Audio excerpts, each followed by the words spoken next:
পাহাড় মানে ছুটি, ছুটিতে তেছুট, খাদের ধার, প্রিয় পাহাড়। কেউ দার্জিলিং, কেউ সিকিম। কিন্তু এবার পাহাড়ে গিয়ে অনেকেই চরম ভোগান্তিতে পড়েছেন, কারণ শরৎকালে অকাল বৃষ্টি। নবমী থেকে লাগাতার বৃষ্টির জেরে পাহাড়ের অনেক রাস্তাতেই নেমেছে ধস, যার জেরে বিপাকে পড়েছেন পর্যটকেরা। শিলিগুড়িতে নামার থেকে বৃষ্টি পেয়েছি, আপ টু সিকিম এক ফোঁটা বৃষ্টি থামেনি। আমি অষ্টমীতে এখানে পৌঁছাই, অষ্টমী থেকে আপ টিল ইয়েস্টারডে পুরো বৃষ্টি ফেস করতে হয়েছে। টোটাল মানে এক ফোঁটা ছাতা ছাড়া ঘুরতে পারিনি। প্যাক প্রোগ্রাম ছিল, মাঝে দুটো দিন আমাদের বেকার রেস্ট নিতে হয়েছে। যে একটু মেনটেন্যান্সের ব্যাপারটা একটু স্ট্রিক্ট করা দরকার। দার্জিলিং, কার্শিয়ং, কালিম্পং, সিকিম যেতে হলে এই কালীঝোড়ার রাস্তা দিয়েই যেতে হয়।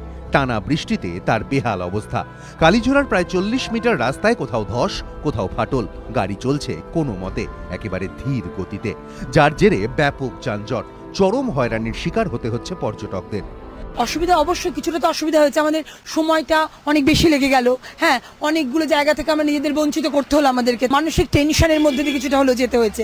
বৃষ্টি মাথায় নিয়ে সেই ট্রেকিং রুটটা প্রায় 45 মিনিট আমরা হেঁটেছি। দার্জিলিংয়ের রম্বিক থানা এলাকার বিড়িকের এই রাস্তাটিও অত্যন্ত গুরুত্বপূর্ণ। এই রাস্তা ধরেই কালিম্পং, সিকিম যাওয়া যায়। গত কয়েকদিনের বৃষ্টিতে এখানে প্রায় 70 মিটার রাস্তা জুড়ে ধস। দার্জিলিং জেলার বিড়িক এলাকায় এখানেই কয়েকদিন যাবৎ অকাল বৃষ্টির কারণে ভাঙন এবং ধস দেখা দিয়েছে। প্রায় কয়েকশো মিটার রাস্তা এখানে ভেঙে গিয়েছে, চলাচল করার মতো জায়গা নেই। ধসের জেরে সিকিমে ঘুরতে গিয়েও অনেকে পড়েছেন বিপাকে। সিংলিংয়ে যাওয়ার পথেই আমাদের প্রচন্ড বৃষ্টির সম্মুখীন হতে হয়। বৃষ্টির কারণে প্রচন্ড ধস নেমেছে এবং আমাদের যে জোরথাং হয়ে আসার কথা ছিল সেখানে আমরা যেতে পারিনি, রাস্তা বন্ধ ছিল। প্রায় 9.5 ঘন্টা জার্নি করে আমরা পৌঁছলাম গ্যাংটকে। ট্যুর অপারেটরদের বক্তব্য, ধসে এমন ভোগান্তি থেকে রেহাই পেতে পাহাড়ে বিকল্প রাস্তা তৈরি করা হোক।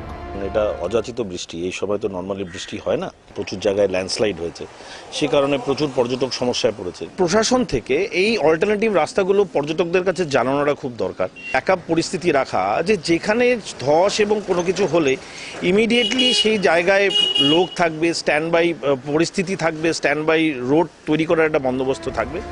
সোমবার রাত থেকে গোটা উত্তরবঙ্গ জুড়ে বৃষ্টি। শুক্রবার থেকে রোদের দেখা মিলেছে। চলছে রাস্তা সারাইয়ের কাজ। পর্যটকদের একটাই প্রশ্ন, ভোগান্তির শেষ হবে কবে? অষ্টমী থেকে লাগাতার পাহাড়ের বৃষ্টির কারণে পাহাড়ের জনজীবন বিপর্যস্ত হয়ে পড়ে। বিভিন্ন রাস্তায় ধস দেখা দেয়। এই পুজোর ছুটিতে যেই সমস্ত পর্যটক কলকাতা এবং দিল্লি থেকে পাহাড়ে ঘুরবে বলে এসেছিল, তারা কিন্তু এক প্রকার ঘরবন্দি হয়েছিলেন, যার জন্যে তারা শিডিউল কিছু কাটছাট করে এখন তারা বাড়ির পথে। রাজা চট্টোপাধ্যায়, এবিপি আনন্দ, দার্জিলিং।